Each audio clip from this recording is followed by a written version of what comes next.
we're going to use green grey and shadow green and a flax beige from the KURETAKE watercolor range, and we are going to do some grid art. So I've taped up my 8 grids, just use a little bit of masking tape there, and I've got a large flat brush and I'm just grabbing the colour and just adding it wherever. You were just looking to fill those lovely grids up, not worrying that there's tape there, and just getting that colour down. Once you've filled up all that lovely white space, then you'll need to let it dry. So let the watercolour dry, grab a fine liner. I've got a black pen here, a 0.0, and you're going to have a look at the paint as it's dried on the page and have a look at the marks and just imagine where your lines will be. So if you're a little bit lost and you really don't know what to do, just follow those paint marks and the picture will come together all by itself. So I've added some trees there on that skyline and I've shaded them in a bit, and I'm imagining that this is sort of like a little field, a little ploughed field, and I'm just adding some little white marks on here and there wherever. You can see there that I followed the paint mark for the tree. There was a big blob of green there, so I've utilised that blob and used it as that tree there. And now I'm shading in that lovely tree there and that second tree. And again, just adding some marks with my lovely Posca pen, outlining the black there and coming down like a little plough field there, and then outlining that white with the black pen. So adding these little dots and adding those in and just completely filling it up there. Moving on to my second little abstract landscape, and again just adding my trees in. Looks like a lovely little sky, the background there. I love the way that looks. And then these little V marks here. So just go with whatever pops into your mind. Once you've followed your paint marks, the picture will just come together. You just need to add some lines, and it's really easy to do this kind of art because you can paint your background, let it dry, come back to it another day, maybe do 1 or 2 of the little grid arts. If you've got time constraints, you can leave it. You can then go and do whatever you need to do, come back to it, and you've still got your painting to complete. Doodle art is really, really fun, really in the moment kind of art, and you can just do whatever you want. You don't need to use black pen if you don't want to.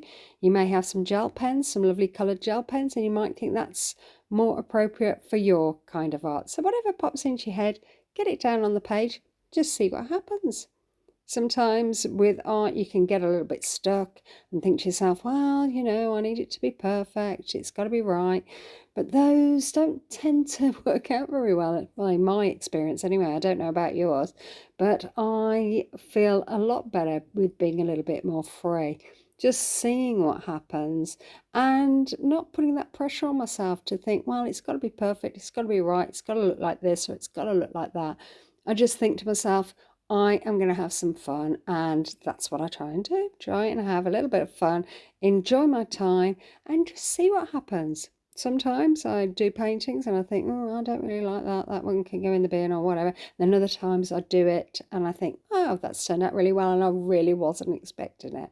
So I'm sure you have those kind of times. So let me know in the comments how it feels for you. How does art feel for you when you're trying to do it? Do you get all uptight and a little bit worried about it, or are you more easygoing and able to relax with it, or are you looking to try and loosen up your art? Just let me know in the comments. Maybe I could help you, maybe I could give you some advice. Okay, so we are now moving on, and we are number 4, 5, 6, and filling in that lovely landscape. I've got a lovely copse of trees there, and just adding that Posca pen in there. I have got a members page, and we've got some lovely members that go onto that page. There are 2 levels. You've got supporter level and you've got super supporter. Being a super supporter means that you get videos that are super supporter only member videos, and also you get some videos that are members first, so you get to see the lovely art before anybody else does. And if you want to join, there is a join button and it will give you all the details there. So I hope you like this. If you like this, maybe you'll like, maybe you'll subscribe. Hopefully you'll leave me a comment. I just love hearing from people. And I feel as though I've built some good relationships with people that have, commented. I get to know a little bit of background from them, and I just love hearing their little stories. So, if you want to do that, or if you just want to go, yeah, that's all right, or no, I didn't like that, that's fine also. Whatever you want to leave, that's fine. I just like hearing from you.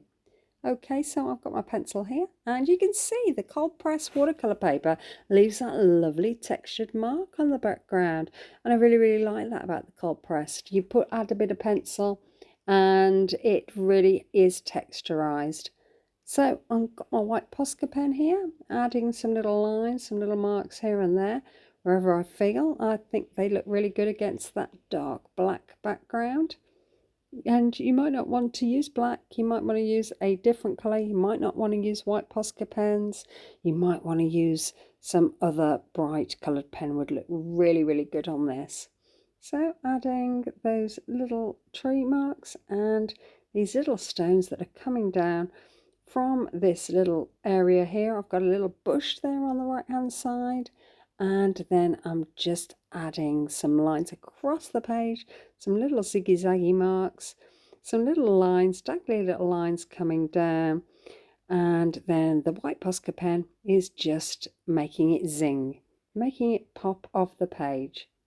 So when you've completed all your lovely drawing bit, then you need to heat up your tape and make sure it's really heated up, because at this point, if you've got a really nice picture, the last thing you want is to peel it and then end up with a torn piece. So many times I've done that and I've been really upset. So that's the advice I give you. Make sure that you heat it up really, really well, and you can see all the lovely detail here. I think it's turned out well.